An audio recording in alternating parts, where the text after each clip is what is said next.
Good morning, 8th class. I am Zishan Hassan, your physics teacher, and in this lecture, we will talk about the environmental campaigns. Environmental campaigns are those activities that we are taken to create the awareness in the population about the environment and the sustainable environment. Environmental campaigns. In the environmental campaigns, that kind of activities are included seminars, school talks, debates, celebrating the World Environmental Day. Like these activities create the awareness about the environmental pollution or their and environmental pollution, and also aware as to how to decrease them. Environmental campaigns should be conducted frequently for creating awareness among common people about pollution and reducing its harmful effects on human life and wildlife. Polluted environment is always polluted environment always create the problems for the human life and the wildlife. Polluted environment creates different kind of diseases like the lungs diseases, skin diseases, and different kind of diseases are just because of the pollution. And pollution may be the kind of air pollution, water pollution, land pollution. In the air pollution, some kind of the gases that enter in the or mix with the air to contaminate our environment, and some kind of water pollution when the wastage from the industries and from the domestic waste it's also become the reason behind the water pollution. And the land pollution, when we dump the domestic garbage or trash on open sites, that becomes the reason of the environmental pollution. All these pollution can be reduced or eradicated by creating the awareness in the common people that how can we reduce like these pollutions.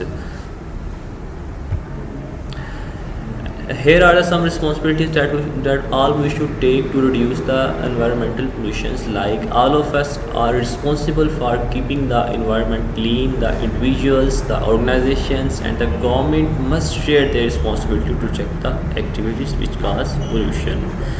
It's a responsibility. It's a responsibility of the government as well as individual, as well as it's our responsibility to clean our environment. How can we clean our environment? It's responsible of all to clean our environment. Domestic trash and other solid wastes should be dumped at open sites. Instead of personal cars, public transport should be used. When we use the public transport instead of the personal cars, obviously the use of fossil fuel become reduced, and this reducing the when the use of fossil fuel reduce, it means the production of the carbon dioxide also reduce, and reducing the production of carbon dioxide will become the helpful in reducing the pollution. Sulfur and lead free fuel must be used in vehicles. Factories and industries should be shifted away from the urban areas. Acidic industrial exhaust gases must be neutralized before releasing into the air. Engines of vehicles should be tuned properly. Chlorofluorocarbons products should be used.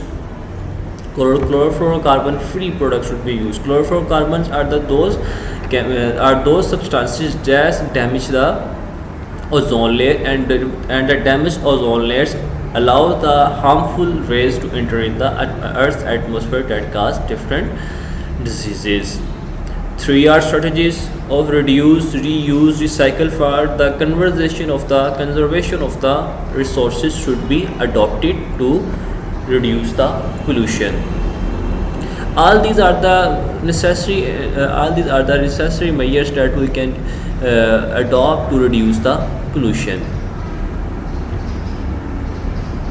Trees should be grown that trees produce the oxygen that's very good as for our environment. Deforestation should be avoided, and Now we look at the our overview of the lecture, overview of the chapter, that what we will study in this chapter number 4. In this chapter, in the key points, we will discuss about the main basic definitions and the key points about the different topics we studied in this chapter. The poisonous and harmful substances which contaminate the air are called air pollutants. The sulfur dioxide, carbon monoxide, carbon dioxide are those gases which contaminate the air. The main air pollutants are carbon monoxide, sulfur dioxide, oxides of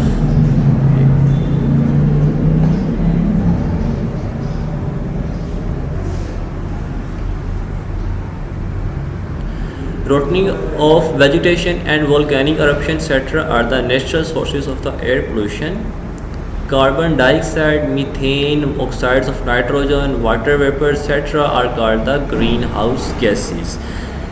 And these all mostly gases are come from the burning of the fossil fuels. If we reduce the burning of fossil fuels, we obviously reduce like these gases, and the effect of and the phenomena of greenhouse effect is reduced, and that will also become very good for our environment, that it will maintain the temperature of the environment and resist to increase the temperature of our earth. Greenhouse gases trap the heat reflected by the earth and produce warming effect on the earth. This is called greenhouse effect. Earth globe is getting warmer as a result of greenhouse effect and the ozone depletion. The phenomena is called global warming. The air pollutants, sulfur dioxide and oxides of nitrogen get dissolved in the rain and produce acid rain. Deforestation produce changes in the weather and climate, disturb the ecosystem. The resources that does not regenerate quickly is called non-renewable sources. And all these are the measures, if we take, or if we know about these phenomena, we can take care of our environment in a good manner.